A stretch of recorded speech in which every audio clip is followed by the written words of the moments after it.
My name is Hannah Collins, and nothing in my life had ever prepared me for the day my world almost stopped. I had just moved into a modest townhouse on the outskirts of Burlington, Vermont, with my newborn son Eli, after leaving a stressful job in downtown Boston. The early weeks of motherhood were already a blur of sleepless nights, diaper changes, and the constant worry that I was somehow failing my tiny human. On this particular morning, a chill ran down my spine even before I heard the faint, irregular whimpers coming from Eli's bassinet. I had been dozing on the couch with him, swaddled in a soft gray blanket, the sunlight spilling through the half-open blinds, and I thought, like any parent, that he was simply stirring. But then I noticed the unnatural pause in his breathing, a stillness that wasn't part of his usual restlessness. My heart lurched, a cold panic rooting itself deep in my chest.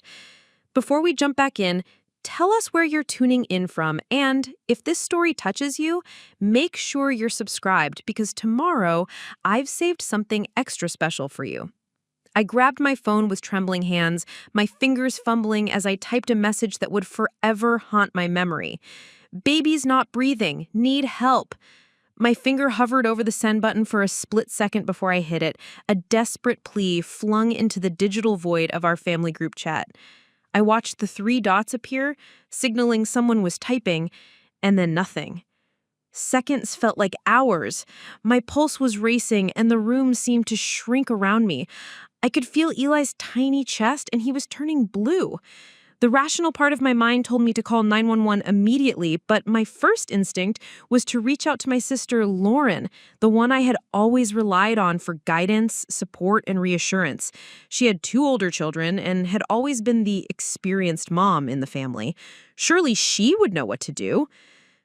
The reply finally came, but it wasn't what I expected. "Can't today." The words appeared coldly, mechanically, as if she had no idea the gravity of what I was facing. I stared at my phone in disbelief, my chest tightening with a combination of shock and betrayal. I couldn't understand how someone could read that and think, "Not today." Time was slipping through my fingers, every second a potential tragedy.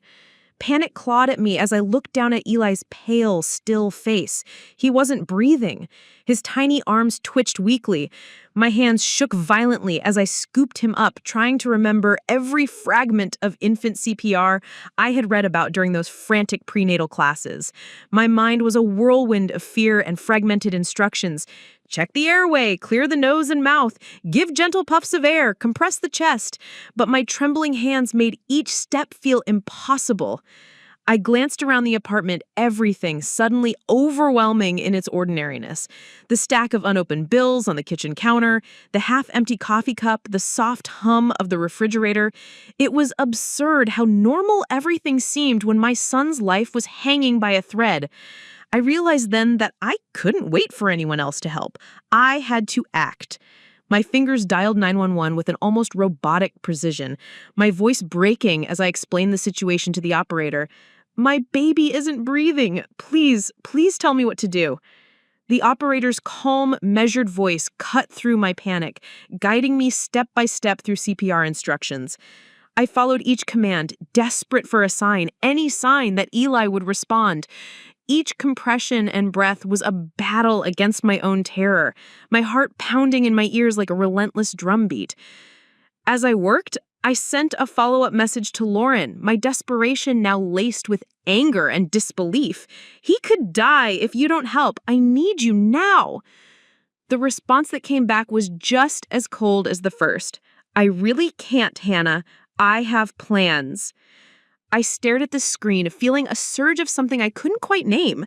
Hurt, yes, but also a fierce determination that I would not let Eli die because someone else refused to step up. It was in that moment, with the weight of responsibility crashing down on me, that I realized I couldn't rely on anyone but myself. This was my child, my responsibility, and no amount of familial connection could substitute for the urgency of action. Minutes felt like lifetimes as I continued CPR, guided by the operator's voice, my eyes never leaving Eli's tiny form. Every fiber of my being screamed at me to keep going, to not give in to panic. Then As if by some miracle, I felt a faint flutter beneath my fingers. His chest rose slightly, then sank again, and I pressed on, not daring to hope yet, refusing to stop. Another flutter, stronger this time, and then a small, rasping cry escaped his lips. Relief, raw and overwhelming, washed over me in a tidal wave. I clutched him to my chest, tears streaming down my face, my body shaking uncontrollably. He was breathing. He was alive. And yet, even as I held him, safe for the moment, a storm of emotions raged inside me. Fear, exhaustion, disbelief, and an undeniable sense of betrayal. Lauren's words, so casually dismissive, replayed in my mind like a broken record. How could someone so close, someone I trusted, turn away in my most desperate hour? I knew that once the immediate danger passed, I would have to confront the layers of family dynamics, unspoken resentments, and hidden truths that this moment had brought to light. For now, though, I simply held Eli, marveling at the fragility and resilience of life, knowing that the world could shift in a single heartbeat, and that sometimes the person you think will save you might not be there. But you can find strength you never knew you had when you have no other choice. The first few hours after the incident were a blur of adrenaline, relief, and simmering anger. I sat in my living room, Eli nestled against my chest in his swaddle, while the paramedics checked his vitals and reassured me that he would be fine, at least physically. Their calm professionalism was a stark contrast to the storm raging inside me. Once they left, I cleaned the apartment in a daze, folding laundry I hadn't touched in days and straightening up toys scattered across the floor. But no amount of domestic order could settle the turmoil in my mind. Lauren's words, or rather her absence, kept echoing. Can't today. It was a simple phrase, only 2 words, but the weight it carried was crushing. I had always assumed that family was supposed to be your safety net, the people you could call in your darkest hour. Yet that illusion had shattered in seconds. I scrolled through our family group chat again, almost compulsively, as if seeing the message over and over might somehow change its meaning. The chat was a digital archive of everyday banalities, birthdays, weekend plans, harmless jokes, but that day it had transformed into a ledger of neglect. I noticed that other family members had seen my message too, though none had responded immediately. My mother, Grace, had read it hours ago, but only replied with a simple, "I'm busy today," which did little to ease my growing frustration. Even my father, Martin, had only sent a thumbs-up emoji, a gesture that felt disturbingly detached given the situation. The coldness of these responses made me question my assumptions about support and loyalty, and for the first time in my adult life, I felt a profound loneliness that had nothing to do with physical isolation. As the day progressed, I tried to piece together why Lauren had been so dismissive. She had always been practical, sometimes blunt, but I'd never seen her act with such a lack of empathy. It wasn't just the refusal to help, it was the timing, the indifference, the implied prioritization of her own life over the life of her nephew. I began to recall patterns from the past, small moments that had seemed inconsequential at the time. The birthday parties she skipped to work on a freelance project, the time she ignored my call about a broken car window, the faint tone of irritation whenever I asked for advice about parenting. Little clues now magnified under the light of Eli's near tragedy. What had seemed like minor frustrations now revealed themselves as part of a larger, uncomfortable truth. Lauren had a tendency to put her own convenience above the needs of her family. I tried to push these thoughts away as I focused on Eli, who was now cooing softly in his bassinet. His recovery felt miraculous, a tangible reminder of resilience and second chances. But as I watched him, a nagging worry crept into the back of my mind. What if something like this happened again? What if there was no operator guiding my hands, no paramedics arriving in time? My instinct to rely on family had been stripped away, leaving me with the stark reality that I was alone in ways I hadn't anticipated. The sense of vulnerability was almost suffocating, yet paradoxically, it also sparked a determination within me to be better prepared, to not depend blindly on others, and to confront the uncomfortable truths I had long avoided. Preparing and narrating this story took us a lot of time, so if you are enjoying it, subscribe to our channel. It means a lot to us.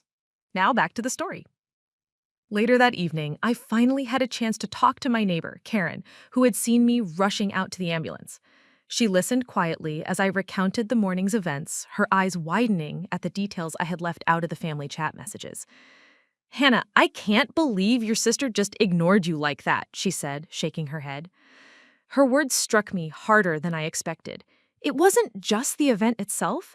It was the validation from someone outside the family that made the negligence real. It wasn't a figment of my imagination or an overreaction born from panic. Lauren's dismissal was a real, tangible failing. Karen offered to help with babysitting or errands in the coming days, but I politely declined, not yet ready to allow anyone else to intrude into this raw, complicated space I now inhabited. That night, as I rocked Eli to sleep, I reflected on my own responses to the family dynamics that had been in play long before today. I realized that I had long forgiven Lauren for her self-centered tendencies because she was my sister, because society had told me that family was supposed to be a default safe space. But the morning's events forced me to confront an uncomfortable truth. Love and family ties were not guarantees of support or protection. They were choices, and Lauren had made hers.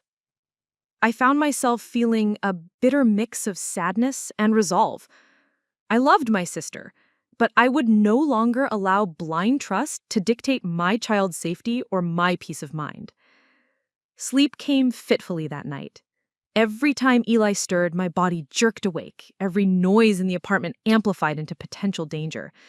And yet, even in the midst of exhaustion, there was a quiet strength forming in me. I began to think about steps I could take. Taking a certified infant CPR course, keeping an emergency kit readily available, and preparing for situations where help from others, including family, might not arrive in time. This wasn't just about fear. It was about empowerment, reclaiming control over the things that mattered most. By morning, I had made a tentative decision to address the incident with Lauren directly, though I knew it would not be easy. There were questions that needed answers. Why hadn't she helped? Did she even understand the severity of what had happened? Could we ever trust her again? But I also knew that confronting her without preparation could escalate into argument rather than resolution. The emotional weight of the prior day had forced me to think strategically, to plan for both confrontation and potential reconciliation. And deep down, I knew this was only the beginning of uncovering the deeper truths about my family. Truth that had been buried under years of politeness, avoidance, and unspoken rules. That day, as sunlight streamed into my apartment and Eli slept peacefully in his crib, I made a promise to myself. I would protect him. I would be vigilant.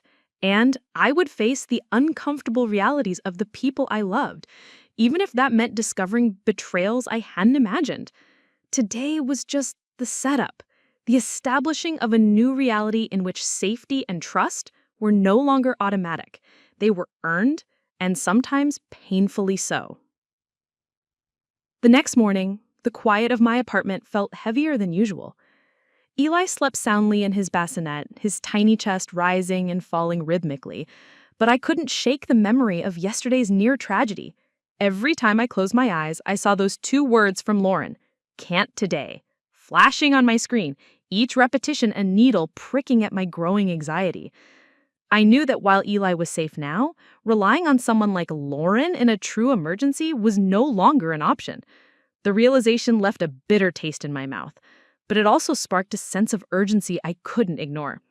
I needed help, but not the kind that could vanish at a moment's notice. I needed real, dependable guidance, someone who would not falter when life and death were on the line.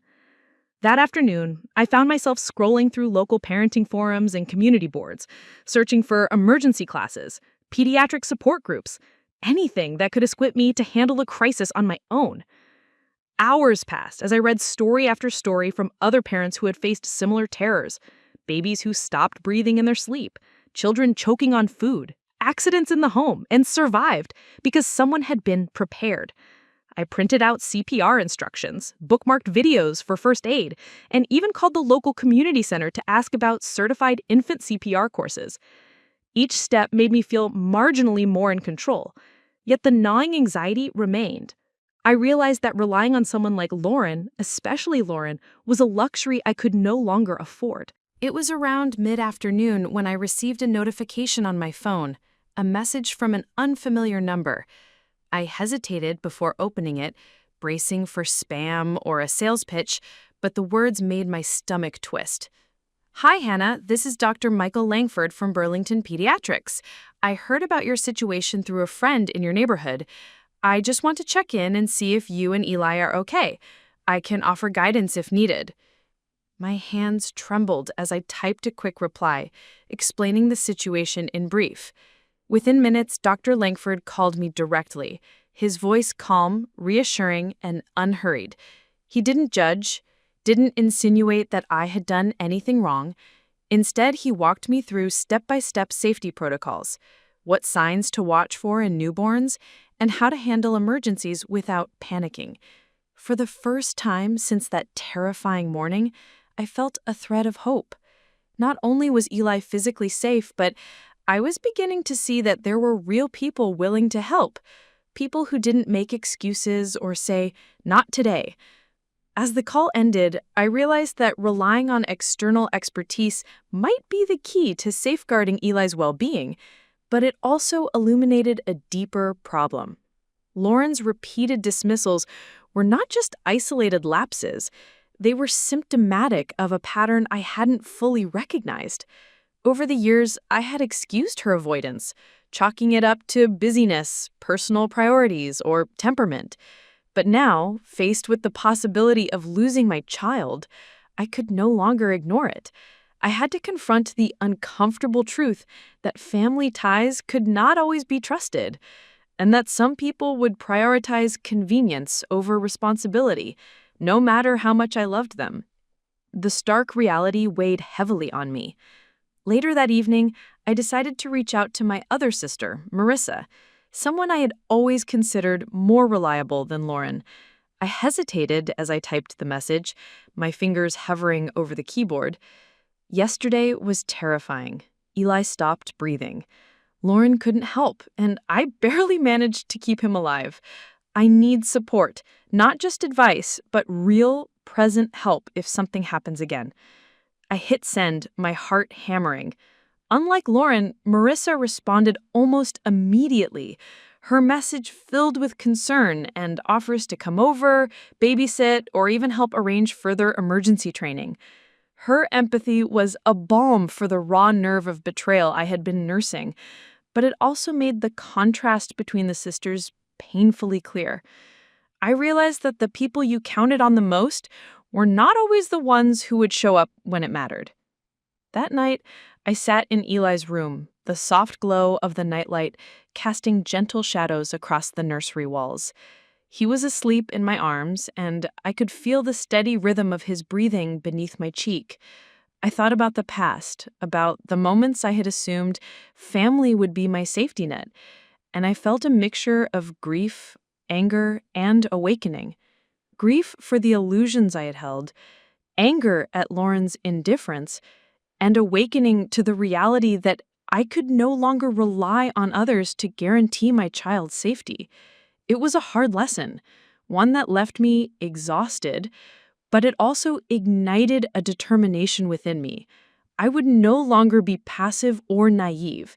If the people I loved could not rise to the occasion, I would rise for myself and for Eli. The following day, I enrolled in a local infant CPR and first aid course, making a commitment that I had ignored during my first weeks of motherhood. Each session reinforced what I had learned the day of the emergency, but with far greater confidence. I met other parents, shared stories of near tragedies, and realized that the community of prepared, proactive caregivers was a lifeline in ways that family sometimes could not be. While Lauren's indifference had cut me deeply, it also forced me to seek solutions that empowered me, rather than leaving me dependent on unreliable sources. I began keeping a detailed log of Eli's health, feeding schedules, and developmental milestones, a methodical approach that gave me control over what had once felt uncontrollable. By the end of that week, a sense of cautious optimism had begun to replace the terror that had gripped me. Eli was thriving, his smiles and coos a constant reminder of resilience and hope. I knew that the emergency could happen again, and perhaps Lauren would continue to be absent when it did. But I was prepared. I had grown stronger, more vigilant, and aware of the limitations of relying solely on familial support. The inciting incident, the moment when my son nearly stopped breathing, had forced me into an uncomfortable reality, but it also revealed a new path forward, one in which I was no longer a passive observer of my family's choices.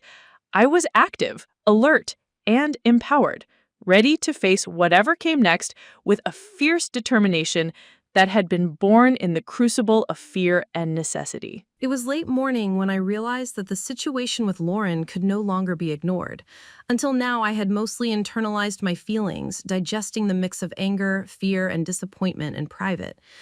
But that day, the growing tension spilled over when my phone buzzed with a message from our cousin Rachel, who had overheard something from her own children about the incident. Her message was cautious, almost tentative. "Hannah, I heard what happened with Eli. Are you okay? I'm not sure what to say, but I think Lauren should know the seriousness of this." I froze as I read it, my chest tightening. I hadn't expected anyone outside the immediate household to know yet, and suddenly the private chaos of my living room had become a public stage. Rachel's words weren't accusatory, but they carried the subtle implication that the story was no longer mine alone to contain. That afternoon, I found myself scrolling through the family chat once again, this time with a new perspective. Lauren had been posting casual updates about her weekend plans, sharing photos of brunches and shopping trips, blissfully unaware, or perhaps deliberately ignoring, the gravity of what had occurred. Each image, each innocuous comment felt like a slap to my raw nerves. The contrast between her carefree life and the near-death experience I had just endured was jarring. I began to realize that the stakes were no longer just about my emotions or our fractured relationship.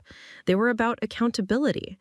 If I wanted my family, and especially Eli, to be safe in the future, I could no longer let this slide or pretend that her dismissal had been a one-time oversight. External eyes were beginning to notice, and that recognition forced me to reconsider how I would handle the situation. By mid-afternoon, I had decided that it was time to confront Lauren directly, but not impulsively. I composed a message, careful in tone, yet firm in intent. "Lauren, yesterday was more serious than you realize. Eli stopped breathing. I barely managed to save him. I need to know that if something like this happens again, you will respond and help. This is not optional, it's life and death." I hit send and immediately felt a wave of anxiety. I wasn't sure whether she would respond with understanding, anger, or another dismissive brush off. The waiting was almost unbearable, each second stretching longer than the last. Her reply finally came, but it was not what I had hoped. "Hannah, I know it was serious, but I really can't promise anything. I have my own life and responsibilities." My hands shook as I read the words.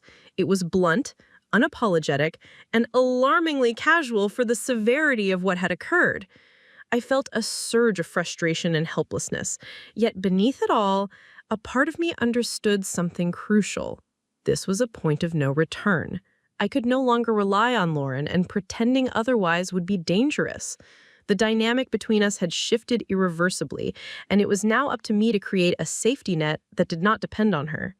Later that day, I decided to speak to my mother, Grace, hoping that parental authority might influence Lauren's perspective.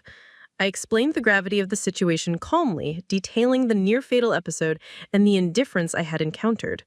Grace listened silently, her expression a mix of concern and discomfort.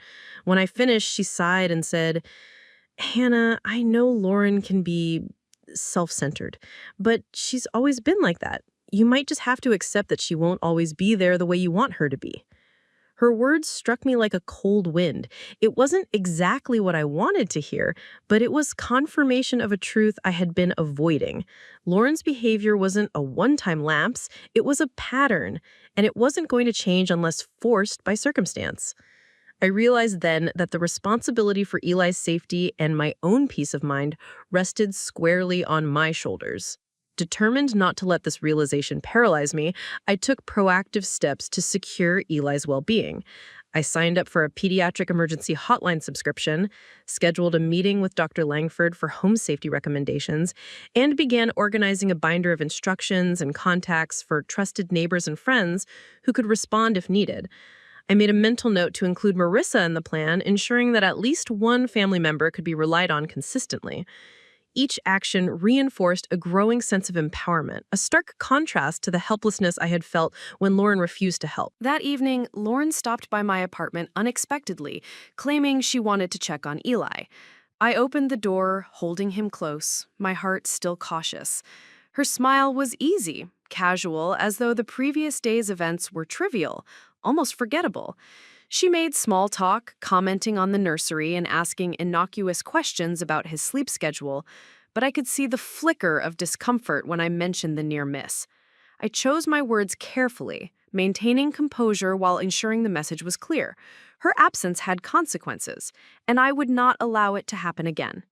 I explained the measures I was putting in place, the hotline, the neighbor list, and the CPR training. She nodded, but her eyes betrayed a faint defensiveness. I realized that attempts to reason with her emotionally would be limited. The point of no return had arrived not just for our relationship, but for my role as Eli's protector. By the time she left, I felt both exhausted and strangely liberated.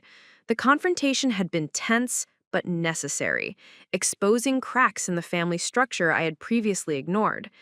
I knew that Lauren's behavior was unlikely to change, but acknowledging that reality allowed me to shift my focus from anger to action. No longer could I assume that family ties guaranteed safety or support. I had to rely on strategy, preparation, and trusted allies to ensure Eli's well-being. That night, as I tucked Eli into his bassinet and sat quietly in the nursery, I reflected on the events of the day. External eyes had started seeing the truth, not just the literal danger Eli had faced, but the broader pattern of negligence and avoidance that existed within my family. I understood that this recognition would inevitably lead to tension, confrontation, and perhaps estrangement, but I also knew it was unavoidable. The illusion of automatic support had shattered, leaving only the hard truth. I was responsible, and I would act accordingly. The first plot point had been reached, and with it came a new clarity. I could no longer rely on blind faith or familial expectations. The responsibility for life, for safety, and for love rested entirely in my hands. The following week brought a strange mix of vigilance and unease that seemed to infiltrate every corner of my life. I had transformed our apartment into what I have jokingly referred to as a safety zone, with emergency numbers taped to the fridge, a first aid kit within arm's reach, and notes reminding me of CPR techniques. I reviewed them constantly, almost compulsively, each glance a small reassurance against the lingering fear that had taken root in my chest. But the more I prepared, the more the old anxieties came rushing back. Memories of Lauren's indifference, the casual dismissal that could have cost Eli his life, and the uncomfortable realization that I was the only one I could truly rely on. The evidence was mounting, both internal and external, that my family's support system was not as dependable as I had once assumed. Each day made the problem clearer, but also made the solution feel increasingly solitary. One afternoon, I received a text from Lauren, short and clipped. "Just heard you've been making a big deal about yesterday. Just don't blow it out of proportion." My stomach sank as I read the message. The words were carefully measured, defensive, and dismissive. She was subtly gaslighting me, attempting to minimize the severity of what had happened. The contrast between her casual tone and the gravity of the incident ignited a new layer of frustration. I realized that this was no longer just about Eli's immediate safety, it was about accountability, about ensuring that someone who had shown a lack of empathy could not undermine my efforts to protect my child. The internal conflict was intense. I loved my sister, yet I could no longer ignore her pattern of avoidance. I had to figure out how to confront it without letting emotion take over completely, to gather evidence and clarity before deciding my next move. I began documenting everything. Each interaction, each dismissive comment, every failure to offer help was carefully noted in a small notebook I kept by my bedside. I included dates, times, and context, even attaching screenshots of text messages when possible.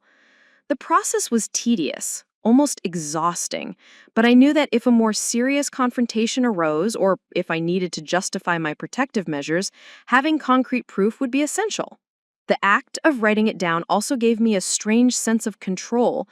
I could see the pattern emerging on the pages before me, the dismissals, the avoidance, the casual minimization of danger. What had once seemed like isolated incidents was now undeniably a consistent behavior. Meanwhile, Eli thrived. His smiles and coos a constant reminder of why this fight mattered so much. But his very vitality also heightened my fear. Each time he struggled to breathe in a nap or choked on a small crumb, my body reacted violently, heart pounding, hands shaking. I became hyper-aware of every sound, every twitch, every slight change in his breathing or color. Friends and neighbors noticed my anxiety, offering advice and support, but I could see how it was starting to isolate me. Lauren's behavior compounded it.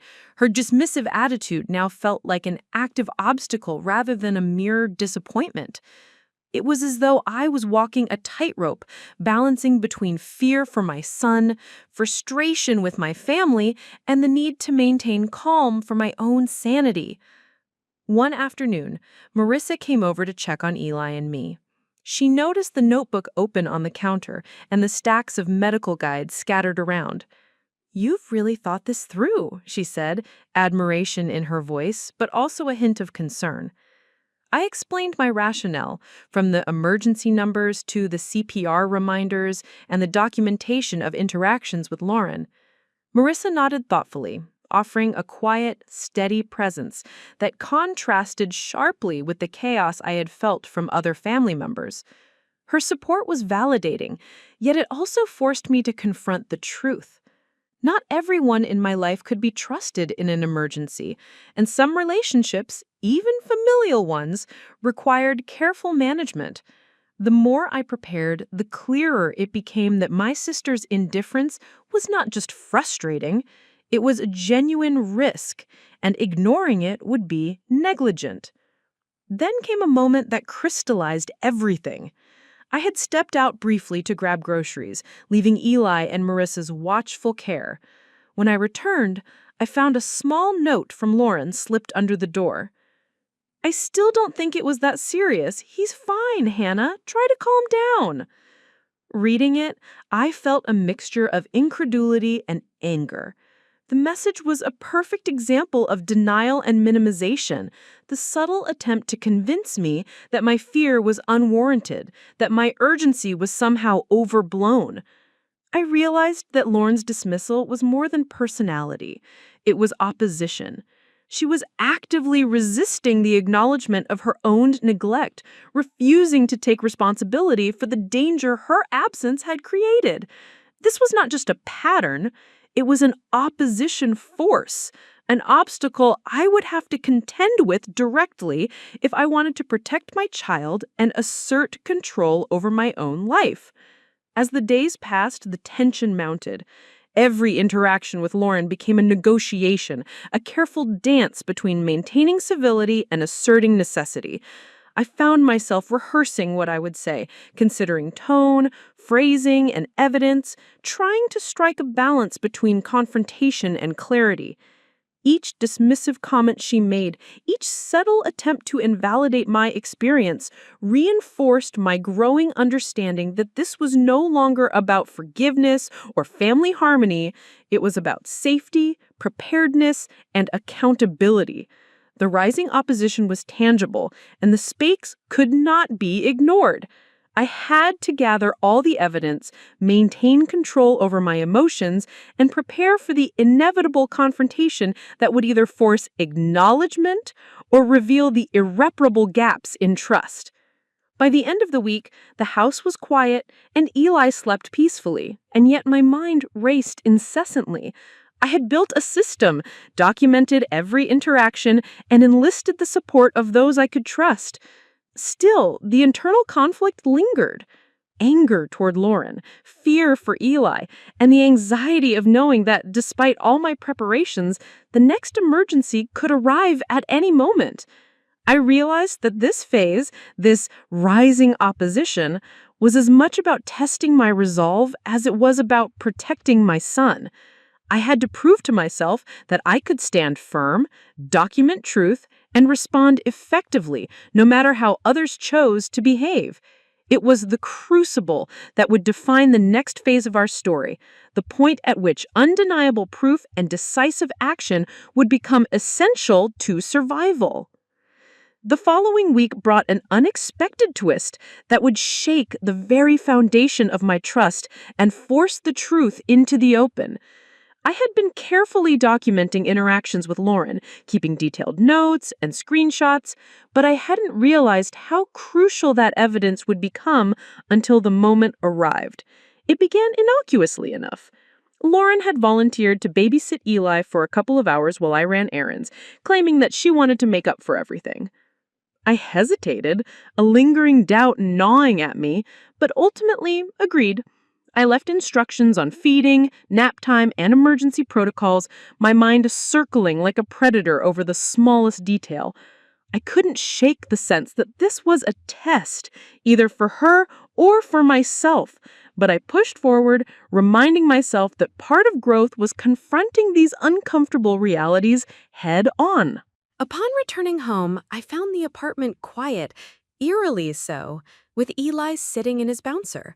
Lauren appeared from the kitchen, brushing crumbs off her shirt with a casual air. At first, I thought everything had gone smoothly, but a glance at the baby monitor footage on my phone froze me in place. The video captured a moment I could hardly believe. Lauren had left Eli unattended for several minutes while he fidgeted and began to tip forward in the bouncer, a situation that could have turned fatal in an instant. My heart pounded as I watched, frozen in disbelief and fury, the evidence undeniable and stark. It was a visual, concrete proof of negligence, something that could no longer be denied, minimized, or brushed off as misunderstanding. I felt a wave of emotions crash over me, shock, anger, fear, and a perverse relief that at least I had the proof I needed. I confronted her immediately, holding the phone with the footage open for her to see. "Lauren, do you realize what could have happened? This is exactly what I was warning you about. Eli could have been seriously hurt." My voice shook, my frustration palpable. She looked at the footage, her eyes widening for a brief moment before a defensive edge crept into her expression. "Hannah, it wasn't like that. I was just in the kitchen," she protested, waving her hands vaguely. But the evidence was clear. The monitor had captured every second, and her excuses crumbled under its weight. There was no room for misinterpretation or denial. For the first time, the pattern of her behavior, dismissive, self-centered, and dangerously indifferent, was laid bare in undeniable proof, impossible to dispute. The revelation sent ripples through the family dynamic. I shared the footage with Marissa and Dr. Langford, not to shame Lauren, but to ensure that everyone understood the gravity of the situation and the urgency of consistent care. Their reactions were immediate and validating. Marissa's concern turned to fierce support, while Dr. Langford provided additional guidance on monitoring Eli and safety protocols. For the first time, I felt the alignment of external and internal evidence, an undeniable truth that validated every instinct I had acted on since that terrifying morning. The combination of visual proof and professional input created a pivot point. The lies, denials, and dismissive behavior could no longer hold sway over reality. That evening, I scheduled a family meeting, determined to address the pattern directly. Lauren arrived, attempting to maintain her casual demeanor, but the mood had shifted.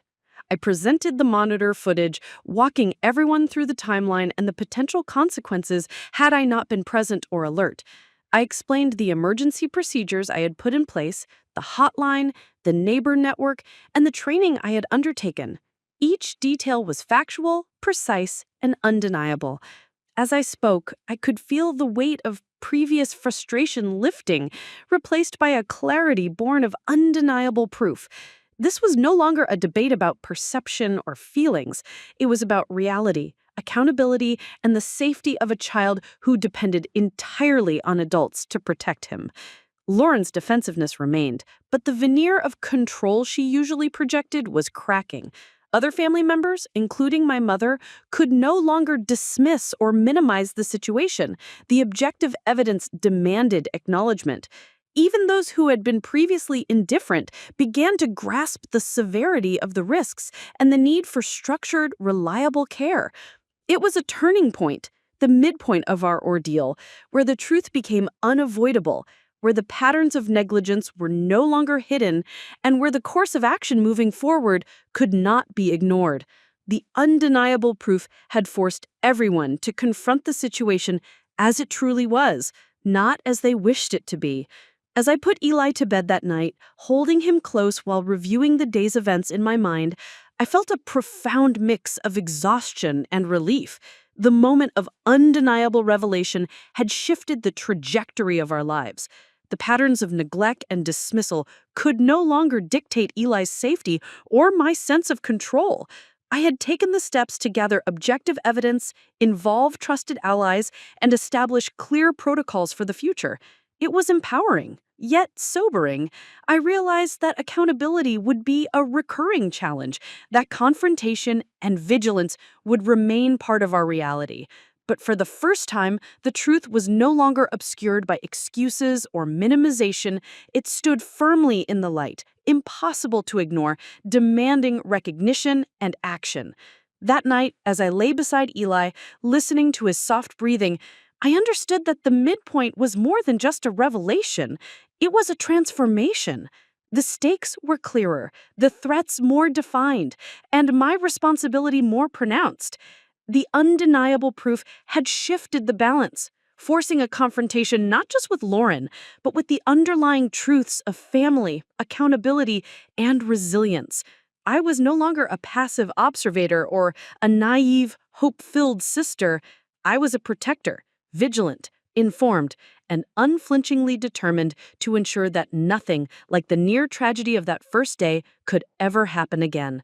The turning point had arrived, and with it, the certainty that our path forward would demand courage, clarity, and an unwavering commitment to truth. The day I finally confronted Lauren directly was etched into my memory as a turning point I had both feared and anticipated. The weeks following Eli's near tragedy had been a whirlwind of preparation, documentation, and careful observation. But nothing could have fully prepared me for the emotional intensity of the confrontation itself.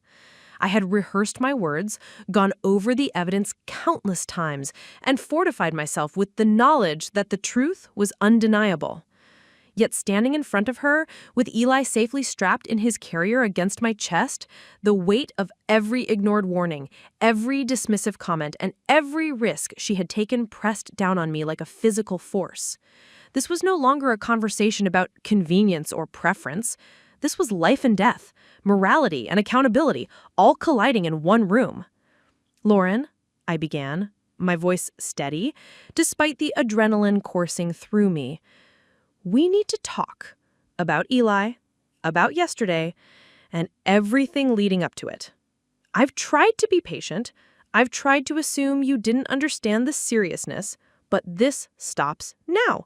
I can't risk him or any of my children in the future on your choice to not act.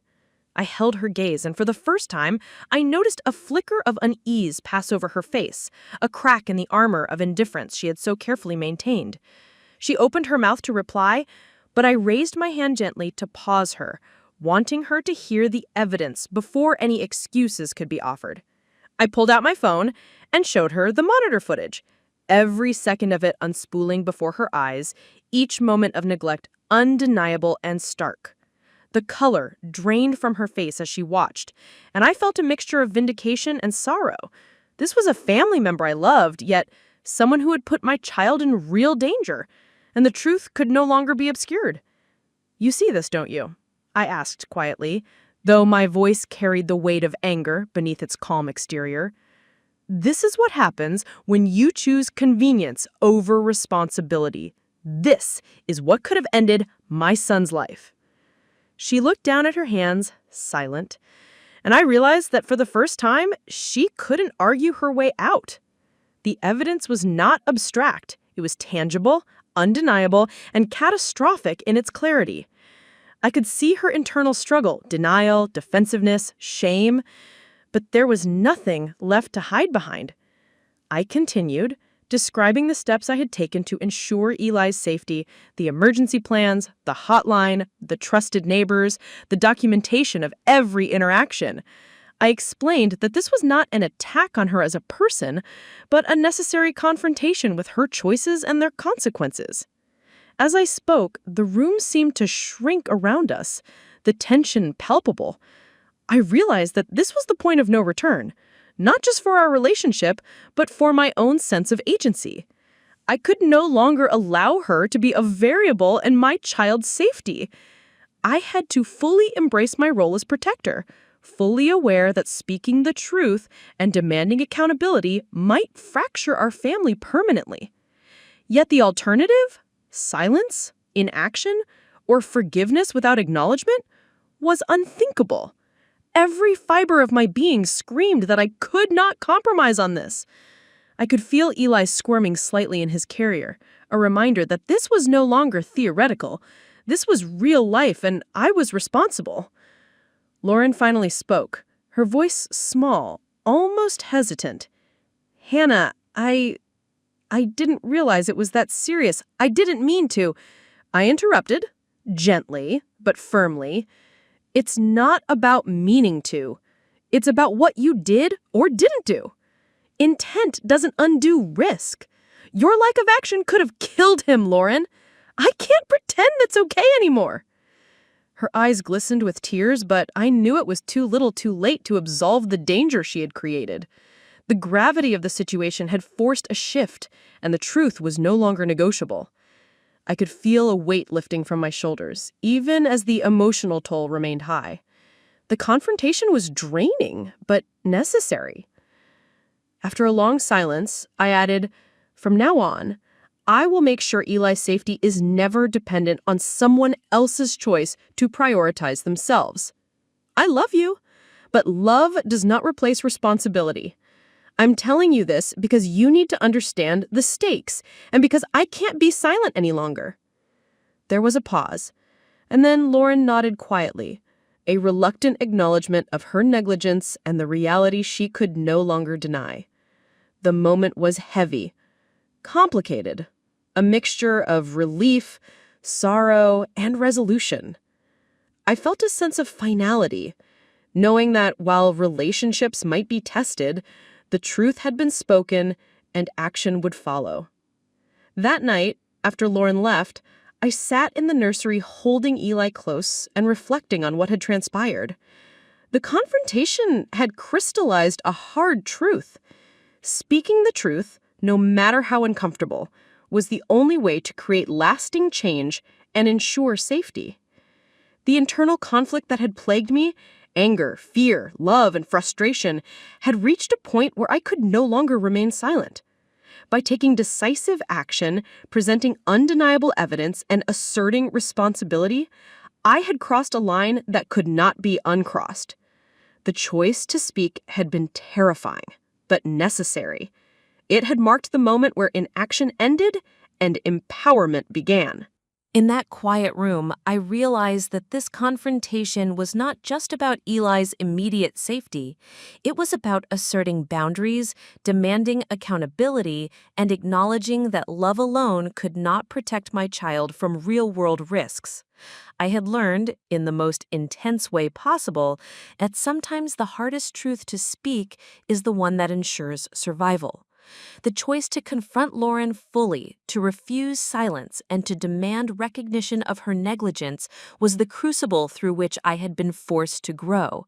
I understood, in that moment, that the courage to speak, even when it risked relationship and comfort, was not only a moral imperative but a practical necessity. The all-or-nothing nature of the confrontation had forged a clarity I had never known before. The path forward would be guided by vigilance, preparation, and the unwavering commitment to truth, no matter how uncomfortable it might be. The following days brought a tension I hadn't fully anticipated, a mounting pressure that seemed to seep into every corner of my life. After confronting Lauren and presenting undeniable proof of her negligence, I had assumed that the family dynamic would settle into a new, if uneasy, equilibrium. Instead, the confrontation appeared to ignite a silent opposition, one that manifested in subtle jabs, pointed comments, and an undercurrent of resentment that seemed to follow me wherever I went. Lauren was no longer simply dismissive. She had become defensive and combative in ways that were emotionally draining. Every interaction with her now carried an unspoken challenge, a test of resolve, and a reminder that the fight for accountability was far from over. One evening, I received a text from her that made my chest tighten. "Hannah, I still think you're overreacting. Everyone makes mistakes. You're blowing this out of proportion and it's embarrassing." I stared at the message for several long minutes, the words crawling across the screen like venom. She was attempting to assert dominance, to control the narrative, and to make me question my own judgment. But the difference now was that I had evidence, allies, and a framework of action. I refused to allow manipulation to rewrite reality. I typed a measured response, outlining the documented events, the monitor footage, and the safety protocols I had implemented. I made it clear that her dismissals and minimization were unacceptable, and that moving forward, Eli's safety would be non-negotiable, regardless of her opinion. The confrontation with Lauren began to spill into family gatherings as well. My parents, who had initially been hesitant to fully acknowledge the seriousness of her negligence, now found themselves caught in the crossfire. Casual comments at Sunday brunch were loaded with tension. Each word carrying implicit criticism or defensiveness. Lauren attempted to justify herself with vague explanations, suggesting that my fears were exaggerated, that I had a tendency to overreact, or that her life was simply too busy to accommodate what she called emergency paranoia. Each excuse felt like a direct challenge, a test of resolve, whether I would maintain composure or succumb to anger. I realized that the opposition was no longer abstract, it was active and personal, and I would have to navigate it carefully to maintain clarity and assert control. I turned again to my support network. Marissa became my sounding board, offering practical advice on how to manage escalating tensions without losing sight of the core issue, Eli's safety. Dr. Langford provided reassurance, reminding me that my measures were appropriate and that I was right to enforce boundaries. Neighbors and friends offered logistical support, willing to step in if needed, reinforcing the network I had painstakingly built. The mounting pressure from Lauren's antagonism was real, but it was now counterbalanced by a coalition of people committed to truth, responsibility, and the well-being of my child. I began to see the situation not as a personal vendetta, but as a test of resolve, a crucible in which the strongest principles would be forged. The second pinch point became undeniable one evening when Lauren arrived unannounced, claiming she wanted to take Eli for a brief visit. I felt my pulse quicken, a mixture of fear and determination flooding my senses. I had rehearsed the scenario countless times in my mind, preparing for the possibility that she would attempt to challenge my authority, manipulate the situation, or assert control in a way that could endanger Eli. I reminded myself to remain calm, assertive, and grounded in evidence. I laid out clear boundaries, specifying that any interaction would follow safety protocols and that deviation would not be tolerated. Her initial protests were sharp, defensive, and tinged with indignation, but I stood firm, repeating the rules and showing her the monitor footage once more to reinforce why strict boundaries were necessary. Her reaction was telling. The mask of casual indifference dropped entirely, replaced with anger and resentment. She accused me of overreacting, of humiliating me in front of the family, of being controlling.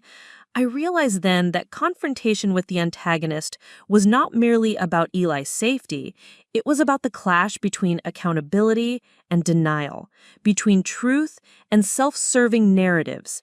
Every threat, every defensive comment, every attempt to intimidate me had to be met with clarity, documentation, and unwavering resolve. There could be no compromise, no bending, no softening. The evidence was clear, and the stakes were too high to allow emotional manipulation to derail what had to be done. By the end of the evening, I felt exhausted, my emotional energy drained, yet a sense of determination had solidified in its place. The mounting pressure had achieved its unintended purpose. It forced me to sharpen my boundaries, reinforce my protocols, and trust in the network I had assembled. I was no longer reacting impulsively or emotionally. I was acting strategically, with purpose and precision, aware of the risks, but unwilling to compromise on the principles that ensured Eli's safety. The confrontation had escalated, but it had also clarified the path forward. Vigilance, preparation, and assertive enforcement of boundaries were now non-negotiable. That night, as I held Eli in the quiet of the nursery, I reflected on the day's events. The pressure from Lauren's antagonism was intense, yet it highlighted a critical truth.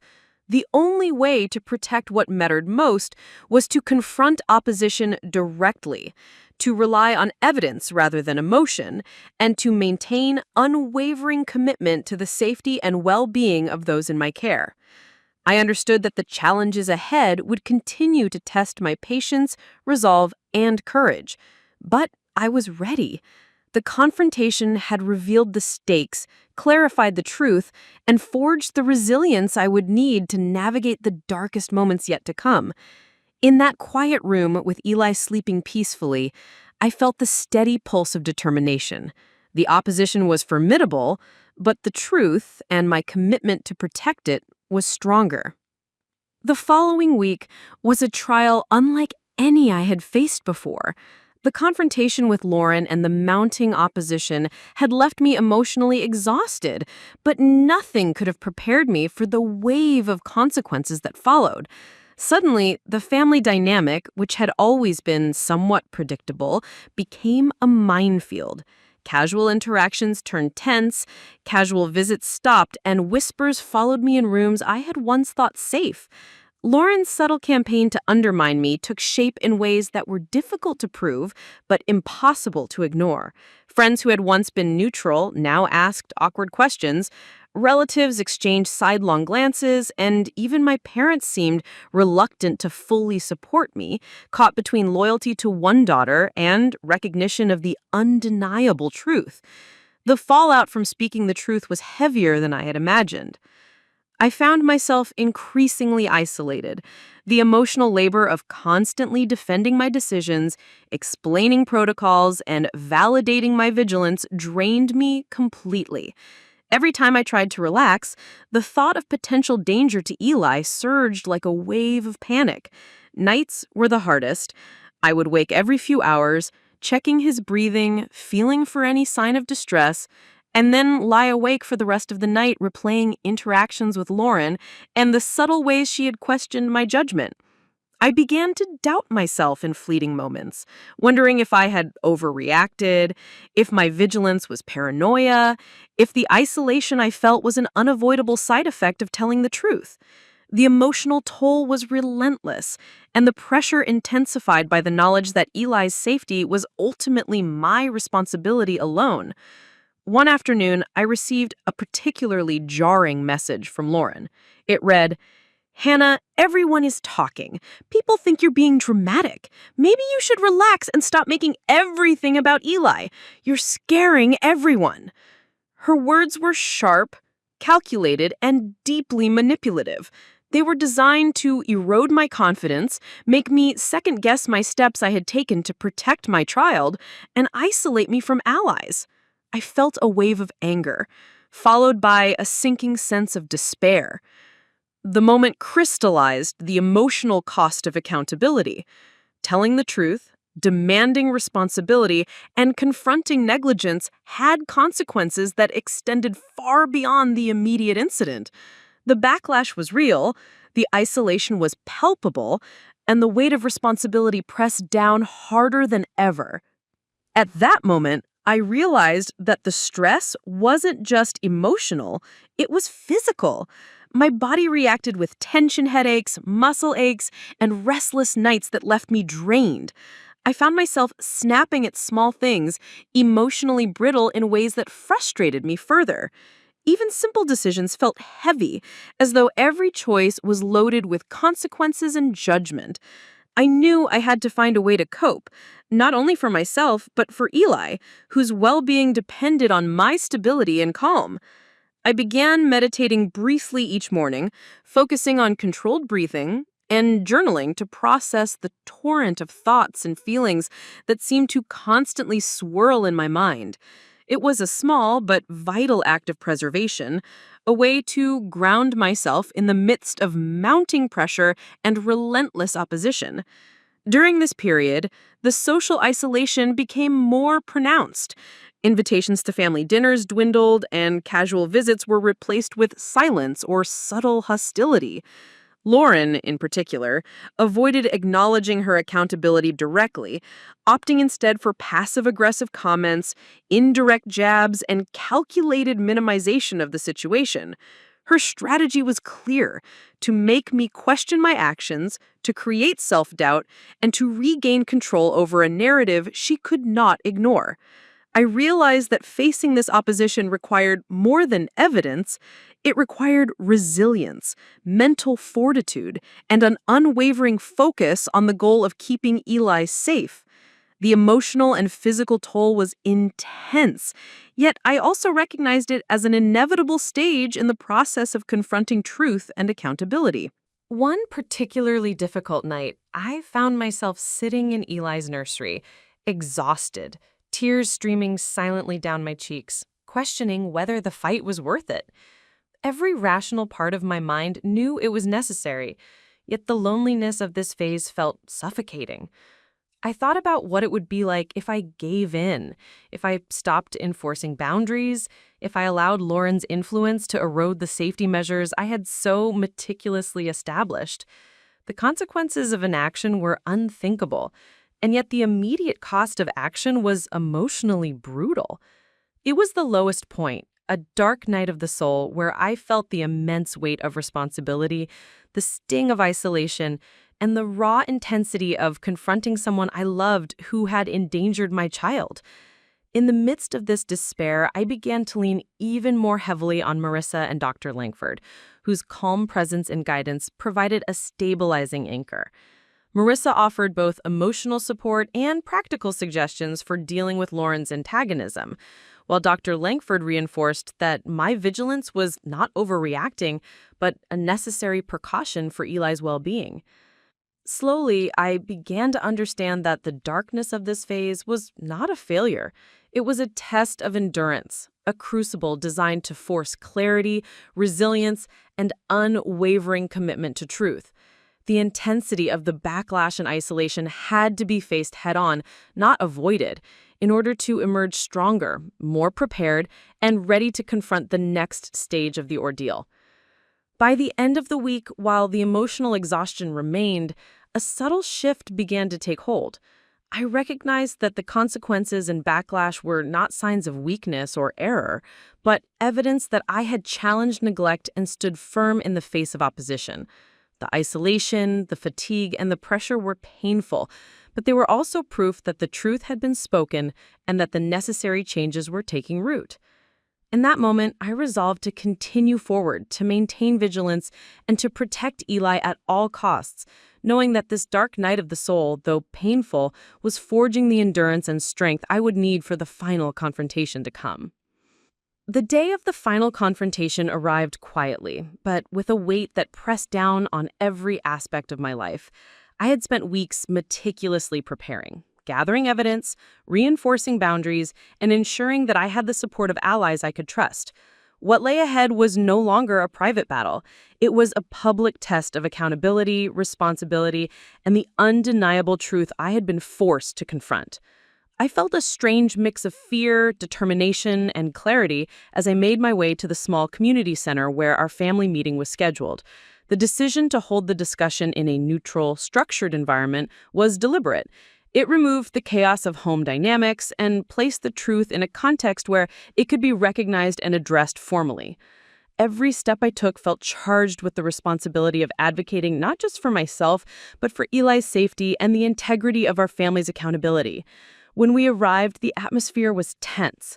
Lauren was already there, her posture rigid, her expression carefully neutral, though her eyes betrayed the tension I had been expecting.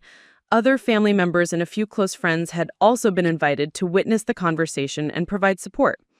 I took a deep breath and reminded myself that this moment was about clarity, truth, and accountability, not anger or humiliation.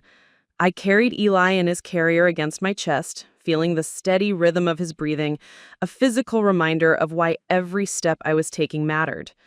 As the meeting began, I laid out the agenda clearly: a review of the incidents, presentation of the evidence, discussion of accountability, and a plan for moving forward to ensure Eli's safety and well-being. The structure gave me a sense of control in a situation that could have easily descended into chaos. I started by presenting the monitor footage, replaying the moments when Lauren had left Eli unattended, and highlighting the potential consequences of her inaction. I walked the room through each instance I had documented, providing screenshots, dates, and detailed notes. I spoke calmly but firmly, emphasizing that this was not about assigning blame for mistakes, but about recognizing patterns of neglect and ensuring that safety measures would be respected moving forward. As I spoke, I could feel the tension in the room mounting. Lauren's attempts to interject were met with firm boundaries. I allowed no deflection, no minimization, and no denial. The evidence spoke for itself, and I remained unwavering in my presentation, making sure that every fact was clear, undeniable, and impossible to dismiss. As the meeting progressed, the dynamics in the room began to shift. Family members who had previously remained neutral or hesitant were now visibly engaged. My parents, who had struggled with how to balance support for both daughters, were forced to confront the reality that Lauren's choices had put Eli in danger. Their questions were careful but pointed, and for the first time I could see recognition in their eyes. Friends and allies I had invited reinforced my points, providing additional context on safety protocols and the importance of accountability. The mounting pressure on Lauren was palpable. The room was structured in such a way that evasion was impossible. The confrontation had become not just personal, but a collective acknowledgement of the facts and their implications. Lauren's response shifted during the meeting. Initially defensive, she tried to argue that the footage was taken out of context, that she had not intended harm, and that accidents happen. But the thorough documentation, the witness support, and the structured environment left no room for ambiguity. Each attempt to deflect was countered with facts, and every denial was immediately addressed with objective evidence. I watched as her composure began to crack, the mask of control slipping away under the weight of undeniable truth. The process was intense, emotionally draining, and yet strangely validating. For the first time, her behavior could no longer dictate the narrative. The truth had taken center stage. By the end of the meeting, a resolution began to take shape. Lauren acknowledged, albeit reluctantly, the severity of her actions and agreed to abide by the safety measures I had put in place. Boundaries were established clearly. She would not have unsupervised access to Eli. She would adhere to emergency protocols, and any deviation would be documented and addressed immediately. The room, once charged with tension, now carried a sense of cautious relief. The confrontation had achieved its purpose. The truth had been presented, validated, and formally acknowledged. And the framework for accountability was now concrete. I felt an overwhelming sense of release, a recognition that the weeks of preparation, documentation, and confrontation had been worth every moment of stress and emotional labor. That night, as I held Eli in his nursery, I allowed myself a moment to breathe. The public confrontation had solidified the boundaries necessary to ensure his safety, and the evidence had been recognized and validated by those who mattered. I reflected on the journey, the fear, the frustration, the mounting pressure, and the relentless advocacy, and realized that every step had led to this decisive moment.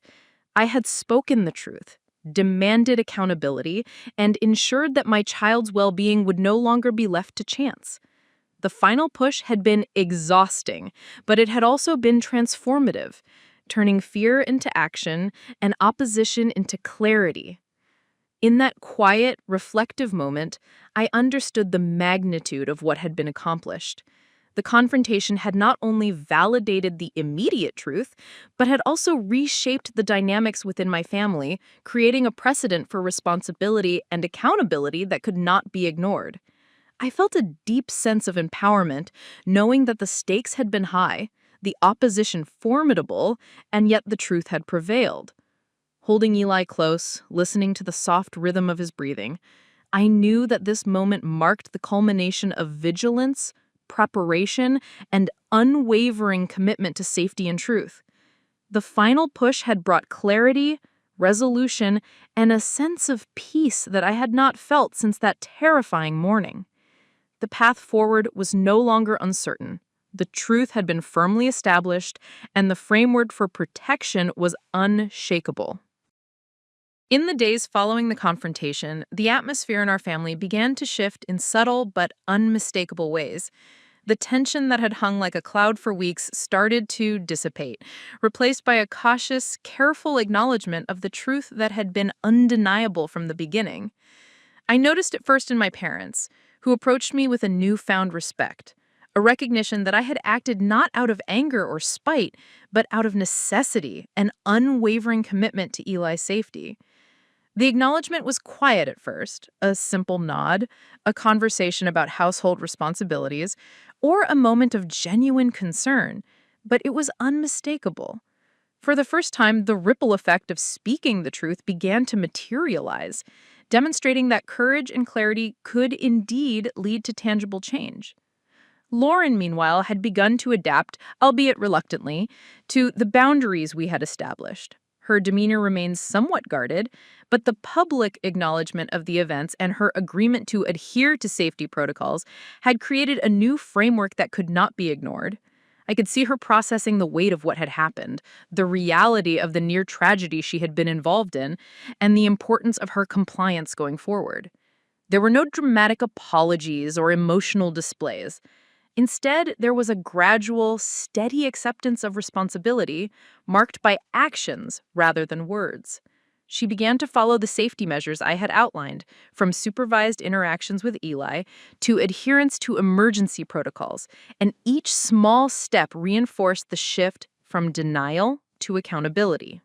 One afternoon, Marissa came over, bringing with her a sense of calm and reassurance that had become indispensable to me over the past weeks. We sat in the living room, Eli playing safely on the floor nearby, and discussed the changes we had observed. "You've done something remarkable," she said quietly. "You didn't just protect Eli, you forced everyone to recognize the truth. And now the environment is safer for him and for you. That's no small thing." Her words resonated deeply. They weren't just a validation of my actions, they were a recognition of the broader implications. By standing firm, gathering evidence, and confronting opposition with unwavering clarity, I had not only ensured the safety of my child, but had also created a precedent for accountability that extended beyond immediate family dynamics. As the days continued, I noticed how the patterns of negligence and dismissiveness that had characterized our family interactions began to fade. Conversations with relatives no longer carried the undercurrent of tension and avoidance. Instead, there was a cautious respect, a recognition that boundaries would be enforced and that accountability was non-negotiable. Friends who had been hesitant to intervene or take sides were now openly supportive, validating my vigilance and providing additional layers of reassurance for Eli's well-being. The environment, once fraught with uncertainty and subtle threats, had begun to stabilize. There was a newfound equilibrium, one grounded in clarity, evidence, and mutual acknowledgement of responsibility. Professionally, I also noticed a change within myself. The process of confronting Lauren, presenting undeniable proof, and maintaining composure under immense pressure had sharpened my sense of agency. I realized that courage was not just a reaction to fear, but a proactive stance, a commitment to act decisively even when stakes are high and opposition is formidable. I approached daily challenges with a steadier hand, more confidence in my judgment, and a clearer understanding of how to navigate complex interpersonal dynamics. The lessons I had learned extended far beyond the immediate family crisis. They had become tools for resilience, preparation, and proactive decision-making in all areas of my life. Eli, of course, remained blissfully unaware of the storm that had raged around him. His laughter, coos, and smiles provided a grounding presence, a reminder of why every confrontation, every moment of stress, and every ounce of vigilance had been necessary.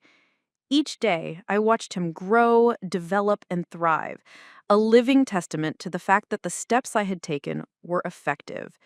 The equilibrium that emerged was not merely a reduction in tension or an absence of conflict.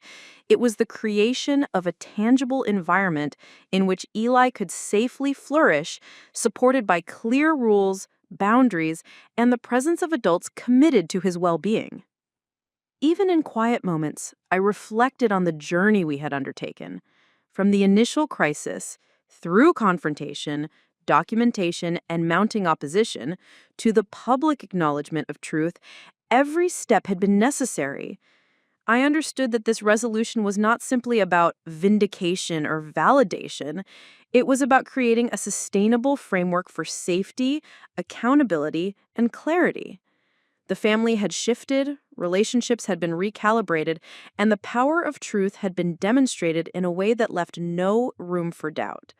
The lessons of vigilance, preparation, and courage were now embedded not just in my approach to parenting, but in the broader family dynamics and support networks surrounding us.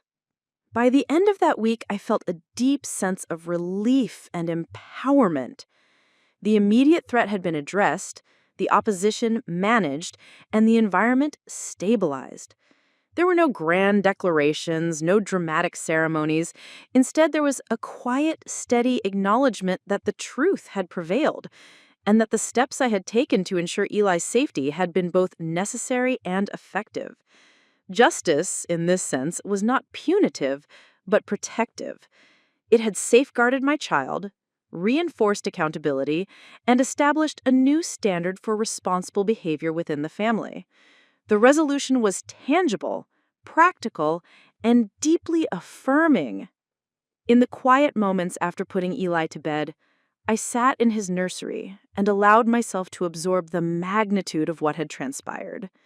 The struggle, the confrontation, and the relentless advocacy had not been easy, but the outcome was undeniable.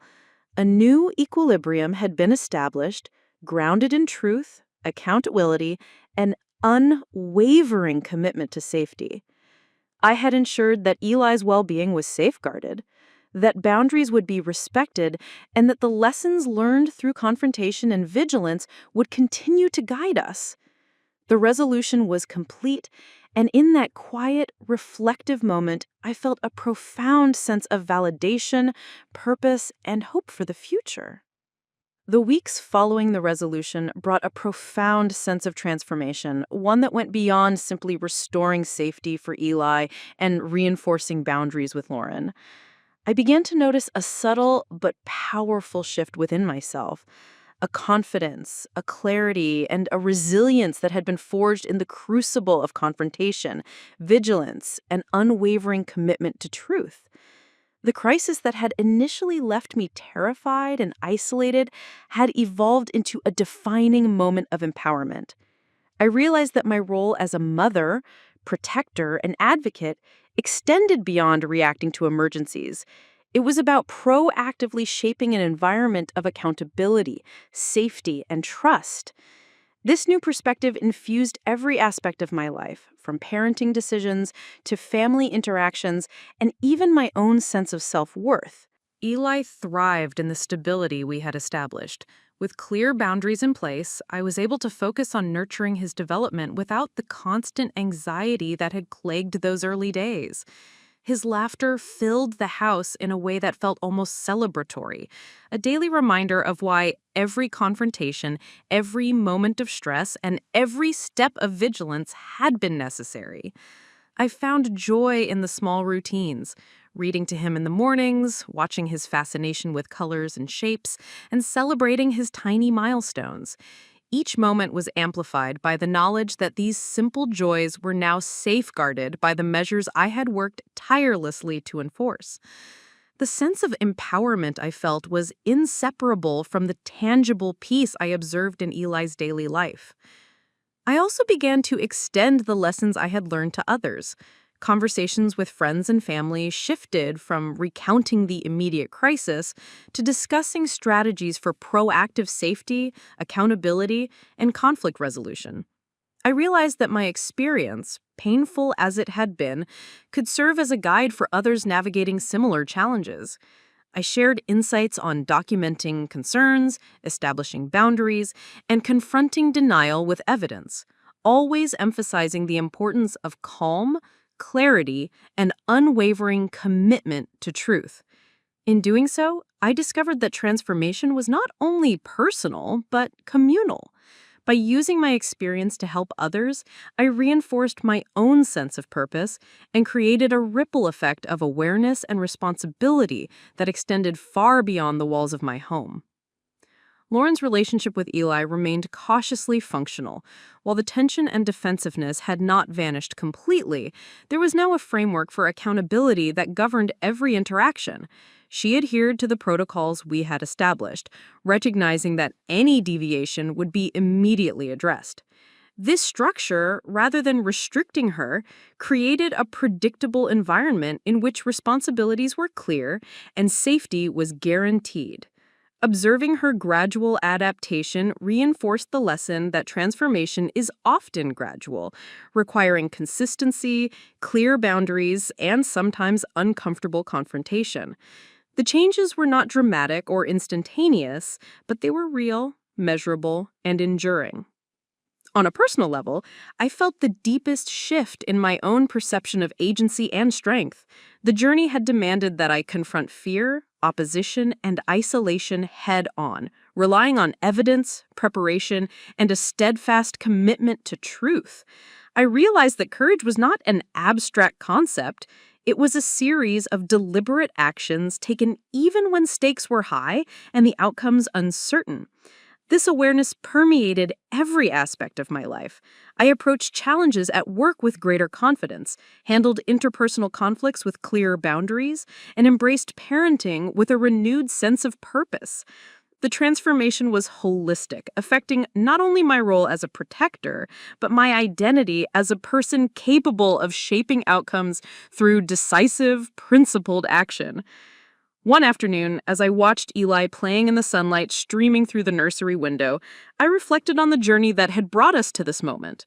From the terrifying morning when I had texted my family in desperation, through confrontation, evidence gathering, mounting pressure, and the darkest nights of doubt and isolation, every step had been necessary to reach this point of stability and empowerment. The fear, anger, exhaustion, and anxiety had been the crucible in which resilience was forged. I realized that transformation often requires discomfort, that accountability is rarely convenient, and that speaking the truth, no matter how challenging, can create lasting and meaningful change.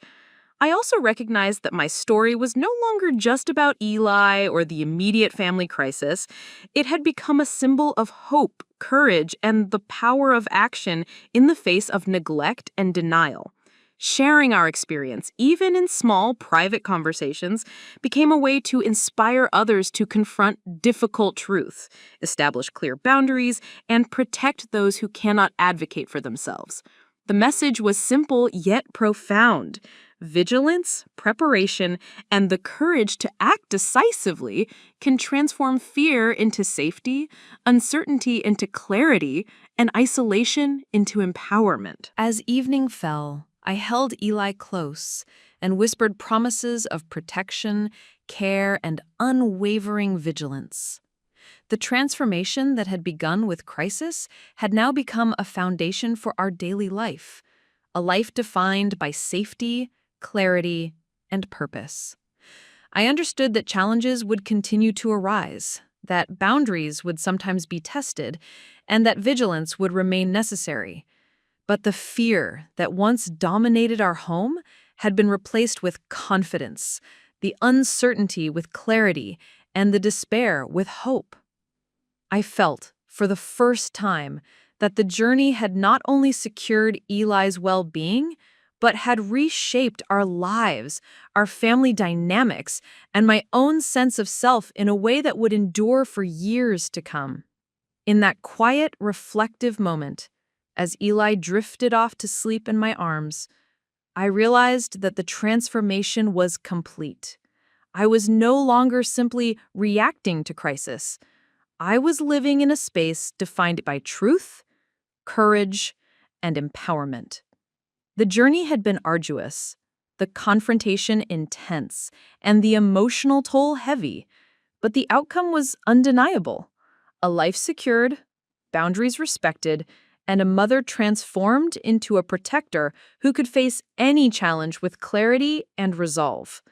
The lessons of vigilance, accountability, and courage would remain, guiding our path forward and offering a message of hope to anyone facing seemingly insurmountable obstacles.